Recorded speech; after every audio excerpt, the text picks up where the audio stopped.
Ar Lietuvoje bus karas? Praėjusį kartą darydamas horoskopą Lietuvai neatsitiktinai paminėjau Antrojo pasaulinio karo įvykius. Šį kartą prognozę papildysiu Lietuvos nepriklausomybės atkūrimo horoskopo apžvalgą. Čia ypatingą dėmesį skirsiu karinio konflikto tikimybei. Sveiki! Aš esu Vidas Ambrazevičius, kviečiu Jūs peržiūrėti mano pirmąjį video, kad susidarytumėte platesnį vaizdą apie šį laikmetį. O aš pradėsiu su Lietuvos nepriklausomybės atkūrimo horoskopu. Lietuva atgavo nepriklausomybę 1990 m. kovo 11 d.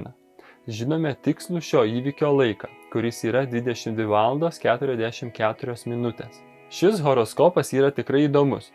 Pirmiausia tai, kad 90 m. kovo 11 d. vidurdienį įvyko Mėnulio pilnatis. Tai reiškia, kad Saulė ir Mėnulis yra opozicijoje. Saulė yra žuvyse, o Mėnulis mergelėje.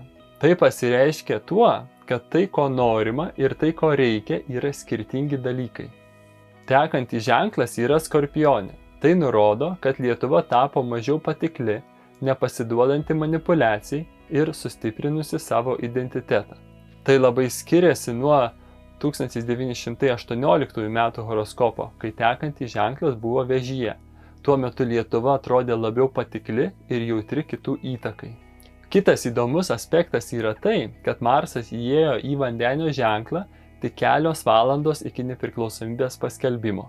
Mėnulio pilnatis būna tik kartą per mėnesį, o Marsas keičia ženklą vidutiniškai kas 2 mėnesius ir abu šie įvykiai nepriklausomybės dieną. Tai tikrai neatsitiktinumas. Gerai. Pereikime prie prognozės.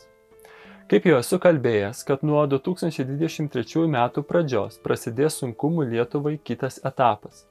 Tuo metu Saturno susijungimas su 18 metų gimimo horoskopo Saule pasireikš tuo, kad reikės daug dirbti, nepavyks problemų išspręsti greitai, viską teks daryti sunkiuoju būdu. O 24 metais prasidės nepalankus Urano poveikis.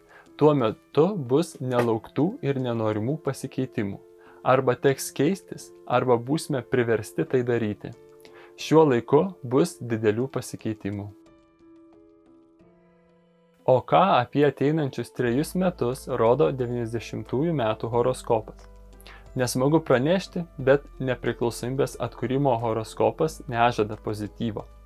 Šie abu horoskopai papildo vienas kitą, nusakydami aiškesnį ateinančio meto vaizdą.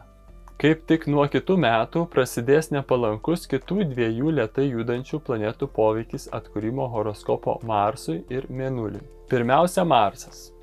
Marsas valstybės horoskope nurodo šalies ambicijas ir ypač karinį potencialą. Nuo 23 metų vasario iki 24 metų pabaigos Plutonas susijungs su atkūrimo horoskopo Marsu. Plutonas atneša mirtį ir atgimimą. Jo tranzitas apvalo ir transformuoja. Dėl to, kad ši planeta juda lėtai, ji aplink Saulę apkeliauja tik per 248 metus. Ir poveikis būna ypač stiprus. Šis susijungimas suteiks Lietuvai daug ambicijų. Neišeis paslėpti kylančios energijos veikti, kuri gali lengvai tapti nuožmi ar net agresyvi, jei kas nors pastos kelią. Tai yra tiesioginis karinio konflikto indikatorius. Tačiau jis yra ne iš išorės, bet iš vidaus. Kitas svarbus tranzitas yra iš Neptūno. Deja, bet nuo 23 metų kovo mėnesio prasidės Neptūno opozicija Lietuvos atkūrimo Mėnuliui. Ji tęsis iki 24 metų kovo. Mėnulis valstybės horoskope nurodo jos gyventojus ir jų bendrą nuotaiką.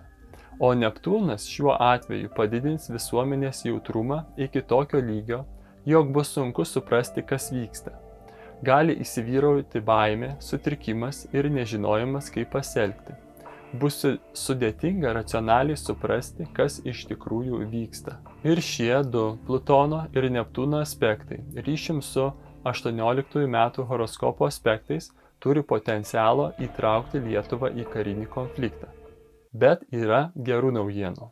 Nuo 23 metų gegužės iki 24 metų gegužės Uranas sudarys palankų šeštadalio aspektą į Lietuvos nepriklausomybės atkūrimo horoskopo Saulę. Tai bus metas, kai Lietuvos ambicijos ir noras veikti atneš teigiamų ir stimuliuojančių rezultatų. O 24 metų balandžio gegužės mėnesiais Jupiterį susijungė su Uranu, padidins sėkmę ir padės augti bei plėstis.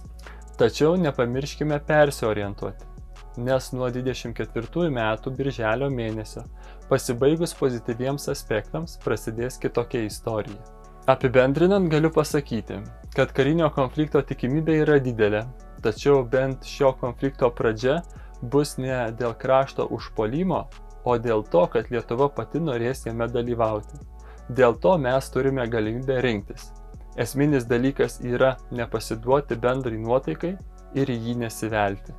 Astrologija pastumėja, bet nepriverčia. Mes turime galimybę rinktis. Žinoma, kiekvieno žmogaus karma yra skirtinga ir asmeninis gimimo horoskopas jums parodys daugiau nei bendras šalies horoskopas. Dėl to, jei norite sužinoti, kaip jums būtų geriausia elgtis per ateinantį laikotarpį, galite susitarti su manimi dėl asmeninio horoskopo apžvalgos. Ačiū, kad žiūrėjote. Iki kito karto.